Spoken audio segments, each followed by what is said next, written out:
Iran is accusing Israel of killing several people in an airstrike on its consulate in Damascus. And a judge has expanded his gag order against former President Donald Trump ahead of Trump's upcoming criminal trial in New York. Good morning. I'm Corva Coleman from NPR News, and here are today's top stories. Iran says one of its buildings in Syria has been hit by an airstrike. It was the consular section of the Iranian embassy to Syria. Israel is believed to have stepped up attacks on Iranian and Iran-linked targets in Syria recently, but embassy grounds are considered sovereign territory of a nation.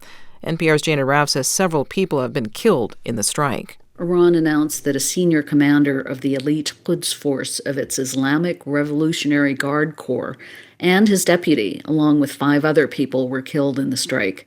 The U.S. has designated the group as a foreign terrorist organization. Israel hasn't claimed responsibility, but it normally doesn't comment on these kind of strikes. NPR's Jana Raff reporting. The food charity World Central Kitchen says it is pausing operations in Gaza after the death of 7 of its workers there. As NPR's Jennifer Ludden reports, the group says the charity workers died in an Israeli airstrike. World Central Kitchen says its team had just unloaded 100 tons of humanitarian food aid newly arrived by ship. The group says a 3-vehicle convoy was hit despite having coordinated its movements with the Israeli military. Israel called the incident tragic and says it's carrying out an in-depth examination to understand the circumstances. World Central Kitchen CEO Aaron Gore called the strike unforgivable. Those killed were from Australia, Poland, the UK, plus a dual U.S.-Canadian citizen and a local Palestinian. Israel invaded Gaza after a deadly Hamas attack, which it says killed 1,200 people. Since then, more than 32,000 Palestinians have been killed, mostly women and children, according to the Gaza Health Ministry. Jennifer Ludden, NPR News, Tel Aviv. A New York judge has expanded his gag order against former President Donald Trump that's linked to his upcoming criminal trial. The gag order covers any Trump statements about the judge's family and relatives of the Manhattan District Attorney. NPR's Jimena Bustillo has more.